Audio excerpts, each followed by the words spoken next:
It's nearly 2023 and full-size luxury sedans are a dying breed. Genesis is here with the all-new 2023 redesign of their G90 full-size luxury sedan. They're here to remind us that sometimes the best absolute car for the money is a full-size luxury sedan. I think the design for the G90 kind of speaks for itself. You have gorgeous 21-inch wheels. We have a very stately roofline in the back that gives me Rolls-Royce vibes, gives me maybe a little Toyota Century vibes. This thing is a looker. I love the pixelated headlights. We have a large grille and a really beautiful Genesis logo on top of the hood. The proportions to this vehicle are spot on, and it's arguably the best looking Genesis vehicle in their lineup. Getting underneath the hood of the Genesis G90, there are two options in North America. You can get the standard twin turbo V6, but this thing is a mild hybrid with an electric supercharger on it, a little over 400 horsepower and a little over 400 pound-feet of torque. This thing is an absolute peach, getting around 20 to 23 miles per gallon on it. You also see the strut towers here. You have electronically controlled dampers as well as ride height control, of course, on this luxury vehicle. You also have rear wheel steering. And I didn't mention, but this engine connects to an 8-speed smooth as butter automatic transmission. Just as you would expect in a large full-size sedan. Really big trunk area. There is not a spare tire under here. It is a fix-a-flat kit. And we have a fold down or a ski pass-through right in the middle there. One of the crazy things about the G90 is when you approach the vehicle, the handles will pop out. When you open it, it's got a motor assist, so you barely touch it, and it kind of opens the door incrementally for you. Also, when you want to close the door, you can do it a couple different ways. So it'll square here, never gets old. And then when you want to get inside, which I think it's time, press this button here, and it does it for you as well. Let's get into the materials here on the G90. Exquisite. This leather is nice and firm, yet soft at the same time. Kind of hard to explain. The seats are massive. We have bolster control up front. We have massaging front and rear seats. Heated and ventilated front and rear seats. I love the wood trim, this matte wood trim. The first time I saw something like this in a Genesis product was the electrified G80, which is one of the best vehicles I've ever driven. And this vehicle is as well, no surprise. Beautiful headliner here on the top. Even silver trim and stitching on the oak crap bars at the top. Large panoramic roof. Just the layout in here is very opulent. The only thing I feel like is taking away from the luxury is the dual 12-inch screens. They look like they're just kind of stuck in here with hard edges on the outside. They don't really go in style with the rest of the vehicle with a lot of soft and rounded edges. We have a head-up display here. Bang & Olufsen sound system sounds pretty darn good. Pretty standard rear view mirror. We don't have a digital rear view mirror in here. You have different controls. This is the control for the rear sunroof, and then you have the control for the front sunroof as well. So this also opens up. I'll show you real quick. So not only is it massive, but it will open up for you guys as well. And that's something a lot of vehicles are missing nowadays with the functionality. They just give you a glass roof that is fixed. The steering wheel is a unique design. I have not seen the steering wheel design on a Genesis product quite yet. It's given it a 3D effect and kind of breaks it up. Previously in other Genesis products, you kind of have this oval here, which I really like, but this kind of just takes it to the next level of detail.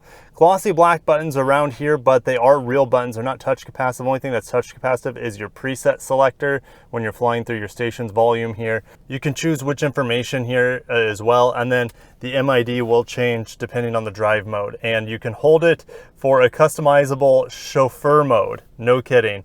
Safety controls are excellent in here. Steering assist, radar cruise control all work well. I haven't once felt the need to play with the paddle shifters in here either. Here's your auto start stop button. You also have ride height control right here. 3 different memory seats, and you can control the passenger seat with this button, and then the buttons on the side of the seat. The cool thing is there's also a dedicated seat menu here, where if I go to, well, you can control anything from here really, but driver's seat, you can control the type of massage you do. And then when I touch, just like put my finger on the buttons on the side of the seat, it will give you what functionality is going on. And my favorite here is the headrest. You can change the headrest height, how far up, down, forward, back it goes.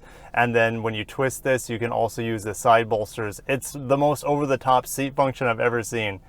We have a silver trim setup here, but they even went through the effort of putting in a little bit of like a weave design on the buttons to kind of break it up. A nice aluminum trim here, a little texture on the climate control knobs. There's different perfumes in here, heated steering wheel, of course.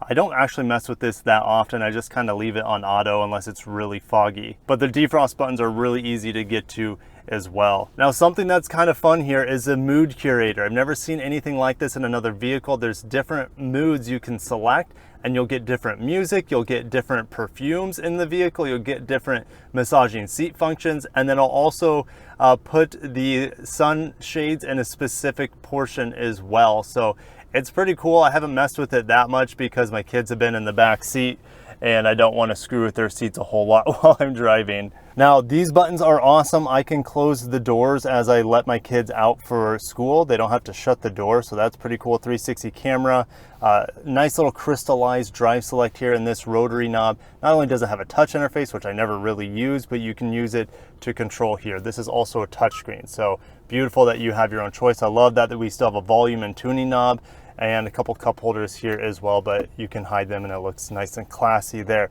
Wireless charger, if I didn't mention, and then I've been charging my phone in here. We have a couple USB-Cs. Unfortunately, no wireless Apple CarPlay, wireless Android Auto. You have to plug it in right here, but at least they're USB-Cs, and then you have a 12-volt connector as well. Nice felt on the inside. I feel like nearly every single detail has been thought about in this G90, and it really shows.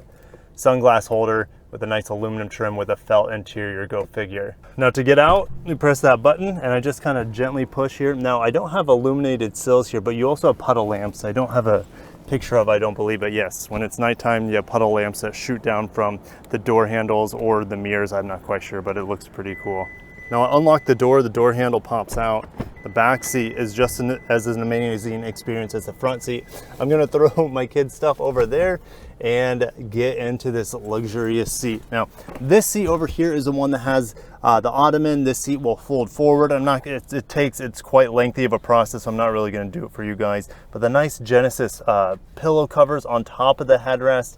A good view of the sun. You also have the vanity mirrors, which I would expect in a luxury flagship sedan like this. Speakers on the top. You also have a little map light here, detailed oh crap bar. Let's close this rear door, shut ourselves out from the world, and you can see the sunshades are really well hidden here. So if I want to mess with the sunshades, you just kind of have to press the screen kind of hard to wake it up, and then I can open the sunshades. There they go. They do their own thing. What about the rear sunshade? There he goes. Pretty amazing experience. And here's that pass through to the trunk that I showed earlier. Now here's that massaging seat function in the back. You can customize how you want it to massage you, of course. Now if the door is open and I don't want to close it using that button because it's just too far away from me, just press this and it closes. There's multiple ways to close the door. I can move my seat with these controls here, but I can also go into this menu and mess around with the seat as well. So it's quite customizable back here, as you would expect, and I honestly have not spent a lot of time back here because it's just such a pleasure to drive. And I feel like if you're sitting back here, you're going to have like a butler or a driver for you, where you can play with all of these functions back here. You can also control the volume and the radio stations with this knob. I don't know if you can see, but it's increasing my Android Auto media sound here with just this knob. So you do a lot of control back here. And in the Asian markets, they have screens here where you can play with the mood curator as well as other things with those touch screens, but I kind of feel like that's overkill, and I have plenty of tech back here in the North American model. So I press this down, we have a USB-C and a 12-volt, but you're like, well, how's that luxury? Well, we have a wireless charger here, nice rubber pad, and then we also have UV lights in here to sanitize whatever you want to put in here. My phone really doesn't fit, but you also have USB-Cs in here to charge your objects as well. So they thought about nearly everything that a customer would want in this vehicle. I have vents in multiple areas, and man, I could just easily take a nap back here in these plush seats. Now in the North American model, we still have 5 seats, and this does fold up, so you could have a third passenger back here. In other markets, this is all closed off for a little bit more of a luxurious experience. I probably wouldn't want 3 people back here, but you can absolutely do it even though you have this large tunnel in the middle. But that sums up the interior of the G90. I could be in here for days discussing it, but it's time to get this bad boy on the road. Pulling out of the review position in the G90, great 360 camera, very high resolution. The sunshades go down so I can see out of the back window while I do this. And this vehicle is enormous. I couldn't fit it in my garage, but when you drive it, it doesn't feel enormous. And the main reason for that is the 4-wheel steering. It's probably the most noticeable four-wheel steering system I've ever driven. It makes this vehicle feel like its wheelbase is probably 20-30 inches shorter than what it is. So, and when you're parking it, it's like a wizard for how large it is. And when you're throwing it in the turns, it's like, it feels a little unnatural, but it cuts turns very, very narrowly, which you wouldn't expect in a vehicle of this size. So the 4-wheel steering is a game changer, and it makes for driving this vehicle much more enjoyable than it would be if it just had front wheel steering. Like doing this roundabout here, it is so smooth, and it just so easily does it. Like, when I didn't have to turn the steering wheel a whole lot either. Now, when I'm talking about a $100,000 luxury vehicle, I'm expecting not only immense amounts of comfort, like I've already shown you when I did my interior portion, but immense amount of smoothness. I don't want to hear much, well, especially if I'm a passenger in the back. I don't want to feel much other than a cloud. And this has probably been the smoothest vehicle that I can ever remember driving, maybe other than like the early 2000s, like Lexus LS vehicles. Those things were butter as well. This is the first vehicle in a long time that doesn't try to do anything stupid when it comes to sportiness. Yes, you have 21-inch wheels, but it feels like I'm on 18-inch like rims, because this thing is just a cloud. When you accelerate, it's butter smooth. You barely hear the engine. I like hearing the engine just a little bit, but you don't feel the shifts at all. It is the most luxurious transmission. This lady just tried to cross here. It's the most luxurious transmission I've ever tested. Now, you also have different driving modes, which I'm never tempted to even do sport mode, because I never feel like I need more performance in this vehicle. Put the foot down, effortlessly downshifts, and that wasn't all the way down. That's probably half throttle, and there's no turbo lag in here. Part of that is the tuning with the turbos, but also that electric supercharger kind of just takes up any dead space that there would be if there was some turbo lag. So always power on tap, always super smooth. This thing is a silent luxury missile. Now I have the blinker on. Gives me 2 things. I have blind spot view monitor, which pops up the camera here, but the blinker sound only plays through my headrest. It's not playing anywhere else in the vehicle to disrupt the peaceful nature of your passengers. Accelerating a little bit here through the turn, super nimble. It still weighs about 5,000 pounds, so don't expect it to defy like physics, but it is a bit of wizardry with that 4-wheel steering. Makes it feel a little bit more nimble and much smaller when you drive it hard. The only time it gets a little weird is when you try to straighten out the wheels very quickly, and depending on the speed, either the tires are going in the opposite directions in the front and the back, or they're going the same direction. It can feel a little weird when you straighten it out. You kind of get a wobble going on, but that's very, very, oh my gosh, there's a new G90. I haven't even seen another one on the street. What a pleasure. It might be the same dark blue color. Holy smokes. Yes, this is, well, where I live in Southwest Florida, the Hyundai dealer here is the #1 Genesis seller in America, maybe even in the world. It's so I see a lot of Genesis down here. I'm very spoiled. It's not perfect, and really the only things I can complain about is this seat. It's kind of stuck. The passenger seat's kind of stuck in this partially reclined motion, and I've tried adjusting it from the back seat. I've tried adjusting it from the front passenger seat. I've tried adjusting it for my seat. I can't get the vertical portion of the cushion to get more vertical, if that makes sense. It only goes backwards or partially reclined. So that's been a disappointment. I'm sure that would be fixed by the dealer. Also, something that happened this morning is I've got a check engine light. This vehicle has 6,600 miles on it. It gave me a little indicator here. I need to get in contact with service, so I don't know what's going on there. I don't feel or notice any difference on how it drives. So yes, I guess maybe that's growing pains with a new model year and an all new engine configuration with this mild hybrid and electric supercharger on top of twin turbos. So we don't know how this system is going to age, but Genesis has an amazing warranty, so that would not stop me from getting this vehicle, even though it has a check engine light at 6,600 miles. In terms of ride quality, this thing soaks up everything. I don't have a lot of imperfections in the road here down in Southwest Florida, but this thing literally just glides over them. It never feels like it upsets the vehicle. It just kind of absorbs it and carries on, and you still feel like you're riding on a magic carpet. I'm sitting here at the stoplight. We have lots of different things on this touchscreen, and you can reorder these as well. The sound system in here, like I mentioned, is excellent. I'd put it up there probably with Acura's ELS, Lexus's Mark Lev. I don't think it's quite good as the Bowers and Wilkins that I test drove in the Volvo S60 last week. I felt like the bass is a little bit more rich and punchy in those Bowers and Wilkins systems, but let's just get into the gas here. Quick downshift. I'm not even full pedal down and I have to get off the gas. This thing is seriously fast, and it's an immense, like, intercontinental missile when you drive this thing. The GV60 electrified Genesis was super fast. This feels, once it's up to speed, it feels every bit as fast as that once it downshifts. This thing is, and it sounds better, of course. Like the GV60 electric car doesn't sound like anything. You just kind of feel like that spaceship. Here, pedal down, double downshift. Takes a bit because it's a luxury car, but man, it pulls hard. Even after 60 miles an hour, and that engine just sounds so smooth, and the downshifts are so smooth as well. Like, man, putting it into sport mode, I felt like it instantly downshift there. My bolsters got a little bit tighter, but how does it in sport mode? Yeah, it's much stiffer suspension because going over that in chauffeur mode or comfort mode, that little pothole there is glidey. It feels very, very stiff in sport mode in comparison.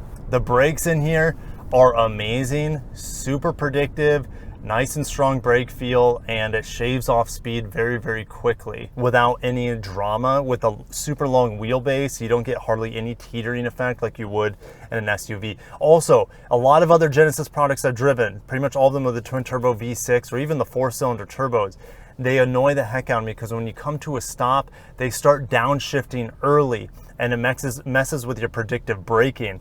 Not the case in this G90. It feels super predictive, very linear, and this is the best driving in terms of just comfort and safety probably than any other Genesis I've driven that's not fully electric. And speaking of electric vehicles, my favorite Genesis I've driven is electrified G80. It's the best electric vehicle I've driven in general. How does it compare to this? Well, this is even smoother in terms of ride quality. It's not quite as punchy when you hit the throttle. You still have to wait for that transmission. It's more satisfying though when you hear that twin turbo V6. And really the only reason I've picked this vehicle over the electrified G80 is if I'm going to be taking long trips and I want to just have the ultimate road trip luxury limousine essentially, or if I have people continuously in that back seat because just the experience back there is probably worth the extra 20 grand more if you're going to be using it for passengers. But if you're rarely putting people in the back seat or it's occasional, the electrified G80 is better if you're staying in town most of the time. But even then, that electrified G80 has amazing charging capabilities, and also I was able to get incredible estimated EV range out of it, and it rattles off 0 to 60s in 4.5 seconds every single time. I don't have a lot to compare this vehicle to, but I have driven a ton of Lexus LSs in the past, and this is better than any modern Lexus LS. Now, the last time that they had a V8 and the LS was 2018, it's a 2017 model year, I think. The newest generation of the LS rides much rougher than this. It's slower than this. The engine is rougher. When you turn it on, it has like a rough idle sometimes. The transmission is way smoother in here. Maybe not quite as quick as that 10-speed auto in that Lexus lineup, but this thing feels way more luxurious with its ride, with its performance. Yes, the LS you can option to much more expensive than this in North America, but this vehicle I would probably be buying every single time. And I know you guys might be saying, well, Kirk, this thing will plummet in value compared to Lexus. Maybe. It's hard to say that for sure, and you know, the check engine light might bother some of you, but Genesis warranty is really good for the powertrains, even better than Lexus, so that wouldn't be stopping me from buying this over an LS if I was in that market. But I'm in sport mode still, hammer down. Not really any quicker to downshift, but my gosh, this thing, it's a missile. You don't need any more power. 409 horsepower is plenty. I think it's time for me to wrap up the video on the Genesis G90. When it arrived in my driveway, it had recently got Motor Trend's Car of the Year, and that's an extremely high standard. And any car that gets Car of the Year must be excellent, regardless of the publication. And after driving it, I can absolutely see why Hyundai and Genesis got this award. This vehicle is everything I want out of a full-size luxury sedan. The ride, the materials, the design, interior and out, the amount of tech in here. Everything is here. I'm not wanting for anything, and the omission of maybe rear screens doesn't bother me because I don't want more screens to be blaring in my face. You're gonna have your phones back there charging anyway. So, man, Genesis, I cannot believe how good this vehicle is. One of the most relaxing, comfortable, and just excellent overall vehicles I've driven in a very long time. I'll see you guys down below on your comments on the brand new Genesis G90 for 2023.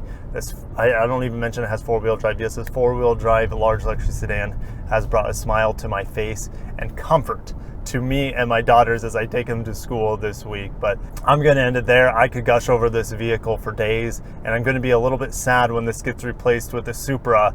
Yeah, right? Like, first world problems. I'll be a little bit sad when this gets replaced by a Supra in just a couple days, but I'm gonna miss you, G90. Thank you for treating me like royalty, and my daughters call this the Queen's car, so that should say enough. I'm gonna end it there. Have a great day. Take care of yourselves, and peace.